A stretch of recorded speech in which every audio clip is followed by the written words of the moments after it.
United States Institute of Peace, along with SiriusXM's POTUS Channel 124, now present their weekly podcast.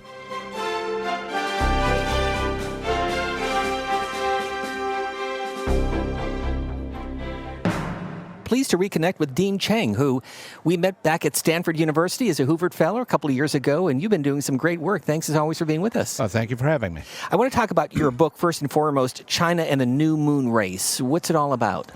So it's an examination of Chinese writings on their lunar exploration program, what they hope to achieve, an assessment of how they are using it to build relations with other countries on Earth, terrestrially, and also where they're likely to wind up heading. Because what we are seeing is very much a renewed moon race and space race right at the start of the incoming Trump administration. And that is part of the discussion here at Passing the Baton. We heard from the FBI director on 60 Minutes Sunday saying that China is the number one international threat in this country the U.S. is facing. What are your concerns about China? What don't we know that we should know about those threats, whether it's cyber, economic, political, or military?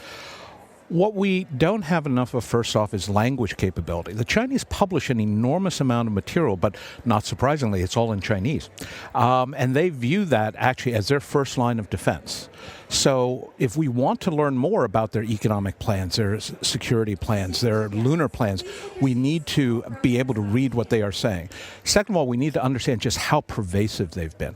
When we talk about the Chinese having a long-term plan, we're talking not about a year or 4 years. We're talking decades. That's how long it takes for them to recruit people. That's how long it takes for them to basically insert themselves into everything from supply chains to media and outreach.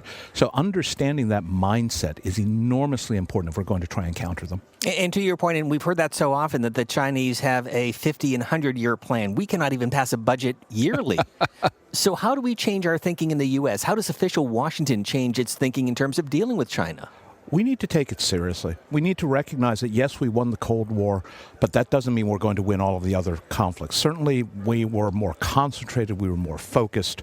We were, as a nation, more united in recognizing the Soviet threat to this. Even now, look at the debates over TikTok, look at the debates over investment by the Chinese in the United States and our investments in China. There is no consensus. If we can't achieve a consensus, we cannot really hope to formulate a strategy that we will stick to. Dean Cheng, thank you very much for stopping by. We appreciate it. We're going to go to the program now with Ambassador John Sullivan outlining the format and the goal today here at USIP, live coverage on SiriusXM POTUS 124. And welcome back. One of our special guests here is Dean Cheng, somebody who I've known for many years, senior advisor to the China program here at USIP. Let's continue the conversation. Thanks for joining us at the top of the hour. Before we heard from the acting president and the chairman of the board here at USIP about the threats from China, and most notably, what we may see with TikTok. What are the threats from TikTok, and ultimately, what do you think needs to happen? So I think the common perception of TikTok is that it can shape and mold public opinion and certainly has a great deal of influence over particularly younger people. But I think the actual threat lies in the two fundamental realities.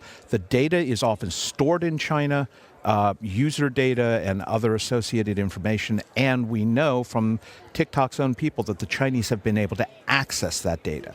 Now, that may not seem like a real issue if you're, what can an 18-year-old know? But what if that 18-year-old is the son or daughter of a U.S. senator, or the son or daughter of a general, or the son or daughter of the deputy director of Central Intelligence? Do you still feel comfortable that their information might be accessed by the Chinese? So that, I think, is really the core. What's going to happen? I think my impression is the Supreme Court is going to okay the ban. And at that point, the real question is going to be for the Chinese, who have said they are not prepared to allow the U.S. to take over that, the TikTok.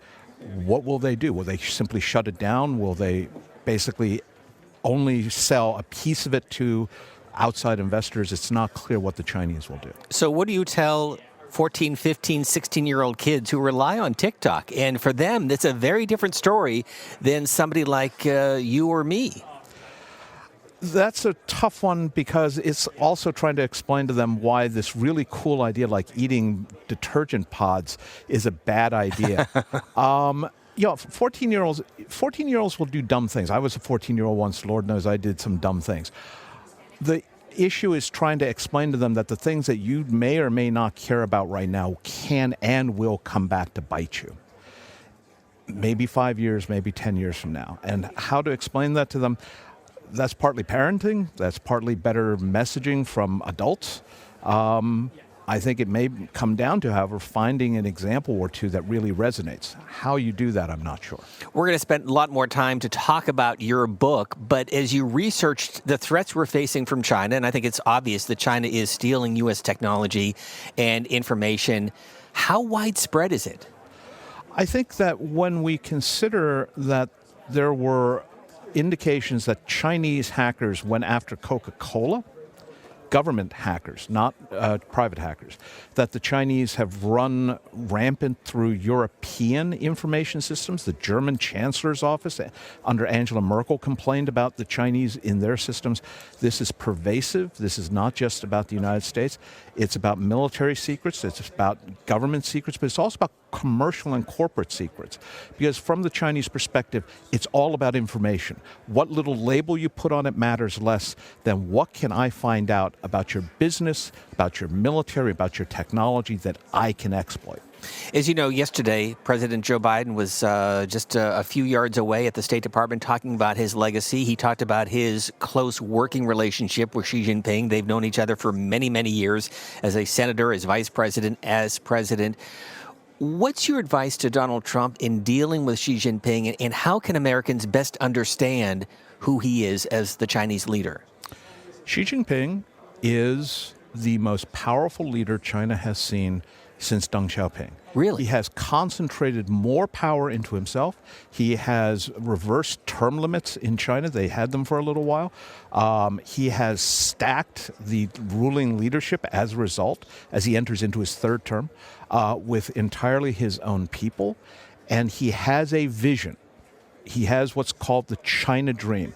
And the China Dream is, quote, the great revival of the Chinese people. To put it in the simplest terms, Xi Jinping wants to make China great again.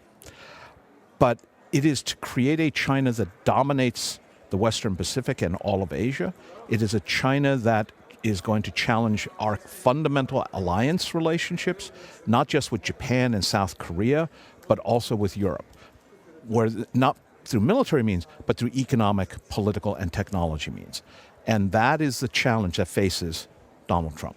Final question. So help us better understand then how the Chinese government approaches the U.S. When it comes to diplomacy, the pandas are back here in Washington. That's a good thing. And yet they're stealing our technology, and it's a very real threat to U.S. security. So how do you square that? Basically, it's bread and circuses. Let me give you some pandas. By the way, I'm not giving them to you. I'm only loaning them to you in exchange for you downplaying things like technology theft, intellectual property challenges, and most worrisome of late, China building invasion barges that seem to be clearly designed for a Taiwan contingency. And so as we pass the baton and deal with the threats from China, we heard from the FBI director. We have a new incoming administration, new Secretary of State, Senator Marco Rubio, who will be confirmed. On China in particular, your advice, Dean Cheng, is what? Keep your powder dry. Understand that they have a plan and they are hewing to it, and that you defeat an adversary by defeating their plan, not by playing whack-a-mole against individual specific instances. Defeat the strategy, you defeat the enemy. And the book is titled? China and the New Moon Race. We will have you back in SiriusXM studios to talk much more about that. Dean Cheng, thank you very much. Thank you for having me. This podcast has been brought to you by the United States Institute of Peace and SiriusXM's POTUS, Channel 124.